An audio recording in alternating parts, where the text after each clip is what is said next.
إن الحمد لله نحمده ونستعينه ونستغفره ونعوذ بالله من شرور أنفسنا وسيئات أعمالنا من يهدي الله فهو المهتد ومن يضلل فلا هادي له وأشهد أن لا إله إلا الله وحده لا شريك له وأشهد أن نبينا محمد صلى الله عليه وسلم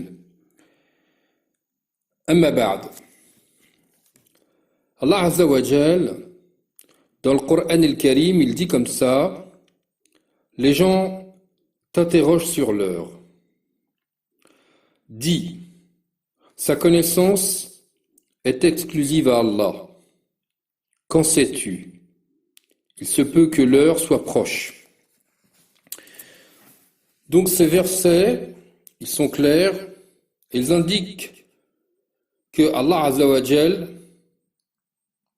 est le seul à connaître le moment de l'heure. Par contre, ça c'est une question, les gens sont toujours intéressés et à la recherche d'informations concernant cette heure. Et c'est normal. C'est normal qu'on soit intéressé par ce thème-là. Et l'heure reste un paramètre inconnu et c'est un élément fondamental dans la vie et dans la vie spirituelle. Un paramètre inconnu, c'est nécessaire. Si tout nous était dévoilé et que c'était normal qu'on ait ces informations, eh bien on n'aurait plus d'activité. On ferait rien. On n'aurait plus d'espoir. On ne chercherait pas à apprendre. On ne chercherait pas à évoluer. On attendrait la fin. Allah Azza wa Jal n'a dévoilé à personne la connaissance de son arrivée. Pas même à Jibril, pas même à Muhammad sallallahu alayhi wa sallam. Quand, vous savez, dans le hadith de Jibril, il y a un moment donné où il vient, il l'interroge.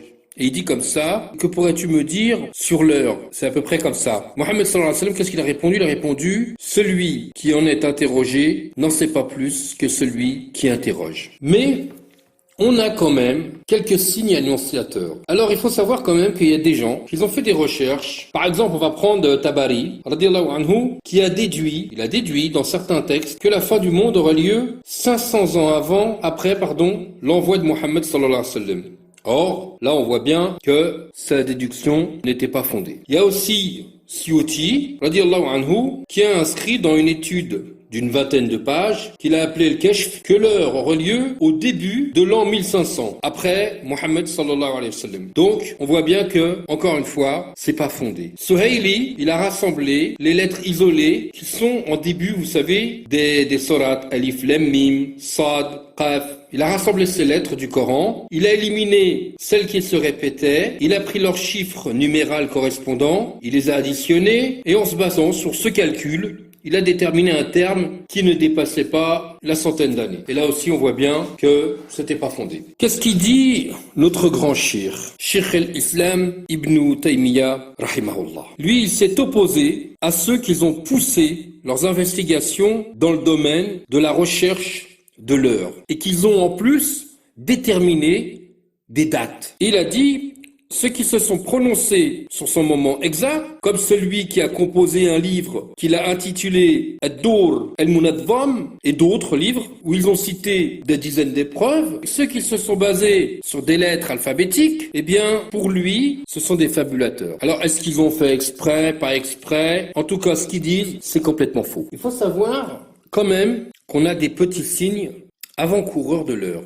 Taïbi a dit, les signes, ce sont des indices concernant soit l'imminence de l'heure, soit sa venue. En ce qui concerne son imminence, on citera Dajjal, vous savez, l'antéchrist. On citera la descente de Sidna Isa, alayhi salam. On citera la sortie des Jouj et des Majouj. On citera aussi l'engloutissement de personnes dans le sol. Quant à sa venue, à cette heure, on se limitera à la fumée, on se limitera au lever du soleil de son couchant, à la sortie de la bête et le feu qui rassemblera les gens en Syrie. Dans le Sahih de Bukhari, il a été rapporté que Auf ibn Malik, radiyallahu anhu, a dit, je suis allé chez le prophète Mohammed sallallahu alayhi wa sallam durant l'expédition de Tabouk, alors qu'il était sous une tente en peau. Il a dit, je compte 6 signes indiquant l'arrivée de l'heure. Ma mort, puis la conquête de Jérusalem, puis une épidémie mortelle qui s'abattra sur vous comme la peste du mouton, puis une abondance d'argent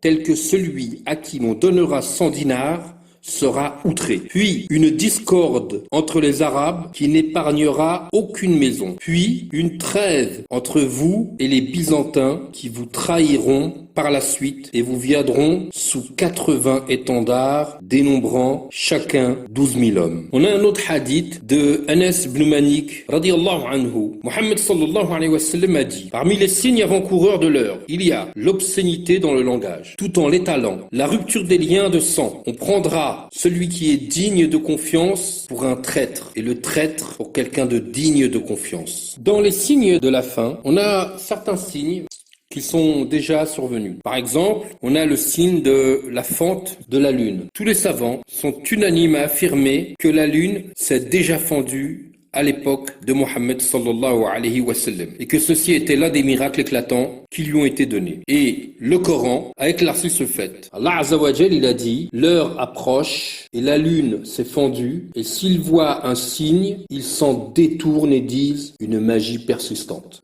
Sourate 54, versets 1 et 2. J'ai oublié un petit détail. En fait, c'est pas un détail. On va dire avant la fente de la lune, il y a un autre miracle qui s'est produit. C'est bien entendu l'envoi de Mohammed sallallahu alayhi wa sallam et sa mort. Ça, c'est le premier signe. Ensuite, on a un signe, mais vraiment un signe très important qui s'est produit. C'est un hadith que nous avons de Abu Huraira radiyallahu anhu, a dit que Mohammed sallallahu alayhi wa sallam a dit: l'heure ne se lèvera pas avant que ne jaillisse un feu du sol du Hijaz, dont la lumière éclairera les coups des chameaux de Bosra. Donc ce signe-là, il s'est produit en l'an 654 de l'Hijra. Je vais vous en citer parce qu'on a plusieurs hadiths qui détaillent cet événement à Médine. La nuit du mercredi 3 du mois de Jumad al-Akhir, les gens entendaient un grondement semblable à celui du tonnerre. Tout le monde en était tourmenté. Ils sortaient de leur lit et demandaient pardon à Allah. Puis ils se réfugiaient dans la mosquée et priaient. Les gens en tremblaient d'heure en heure jusqu'au matin. Cela s'est produit aussi toute cette journée. Puis la journée du mercredi, la nuit du jeudi tout entière et la nuit du vendredi. Puis le vendredi matin, la terre a tremblé violemment au point que les minarets de la mosquée se sont entrechoqués. Puis un grondement terrible en provenance du toit s'est fait entendre. Alors les gens ont été pris de peur à cause de leurs péchés. Ensuite, le tremblement s'est apaisé après la matinée du vendredi jusqu'à Dhor. Puis, un gigantesque feu jaillissant du sol est apparu chez nous à El-Hirra, derrière Quraïda, sur le chemin de Sawariqiya, séparé d'El-Maqa'id, d'une distance d'une demi-journée. Les gens ont été extrêmement effrayés. Puis il s'en est dégagé une immense fumée, se propageant dans le ciel et s'accumulant jusqu'à devenir une sorte de nuage blanc. Il a persisté jusqu'au coucher du soleil du vendredi, puis a jailli un feu aux flammes, s'élevant dans les airs jusqu'au ciel devenu rouge, comme s'il formait une forteresse. Le feu a encore augmenté d'intensité, alors que les gens se sont réfugiés dans la mosquée du prophète sallallahu alayhi wa sallam, et dans l'ancien appartement d'Aïcha, où le prophète sallallahu alayhi wa sallam est enterré. Les gens ont reconnu leurs péchés et ont imploré Allah subhanahu wa ta'ala. Des palmeraies et de tous les côtés, les gens se dirigeaient vers la mosquée. Les femmes, les enfants sortaient des maisons pour se réunir dans la mosquée. Les gens, en ces moments difficiles, ont tous voué un culte exclusivement sincère à Allah Azza wa Jal. La rougeur du feu avait couvert le ciel tout entier, à tel point que les gens se sont trouvés enveloppés d'une lueur semblable à celle de la lune. Puis le ciel ressemblait à un caillot de sang. Les gens ont eu la certitude de l'anéantissement ou du châtiment. Cette nuit-là, les gens ont veillé. Certains priaient, quelques-uns récitaient le Coran, d'autres s'inclinaient et invoquaient Allah subhanahu wa ta'ala. Ils s'excusaient de leurs péchés et imploraient son pardon, tout en se repentant à lui. Puis ce feu s'est immobilisé. Son intensité et ses flammes ont diminué. Le jurisconsulte et le cadi sont montés exhorter l'émir, qui a annulé l'impôt commercial, a affranchi tous ses esclaves, hommes et femmes. Il nous a rendu nos biens qu'il gardait en sa possession, de même qu'à d'autres. Ce feu est resté tel quel, s'embrasant de flammes de la hauteur d'une grande montagne et de la largeur de Médine. Dans un autre texte, ils disent que l'émir, ils l'ont aussi attiré avec eux à la mosquée pour prier ce jour-là. Et dans d'autres textes, c'est ce qu'on lit. Il en jaillissait des pierres qui montaient et s'élançaient dans le ciel. Une montagne gigantesque de feu lançait des étincelles comme des éclairs. Dans un autre hadith, j'ai lu aussi que la taille des choses qui étaient projetées du volcan, ça avait des fois la taille d'un chameau. Le feu est resté ainsi pendant des jours, puis il s'en est écoulé des laves. jusqu'à l'oued Ajilen. Les pierres se déplaçaient et circulaient avec celles-ci jusqu'à faillir s'approcher de Harra, el-Arid. Puis le feu s'est apaisé et s'est immobilisé quelques jours. Ensuite, il s'est remis à lancer des pierres en avant et en arrière, si bien que 2 montagnes se sont formées. Il y en a plus jailli de flammes pendant des jours. À présent, le feu a repris d'intensité et de hauteur. Et il s'enflamme de plus belle. Tous les jours, de la fin de la nuit jusqu'au milieu de la matinée, il émet un bruit terrible. Il possède des caractéristiques que je suis incapable de te décrire parfaitement.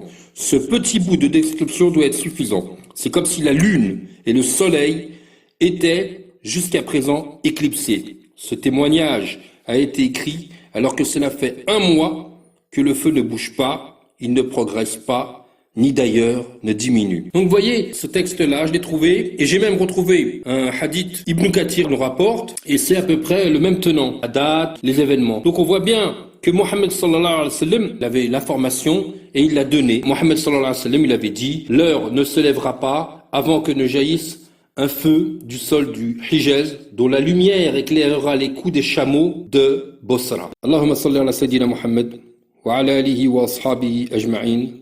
Wassalamu alaikum wa rahmatullahi ta'ala wa barakatuh.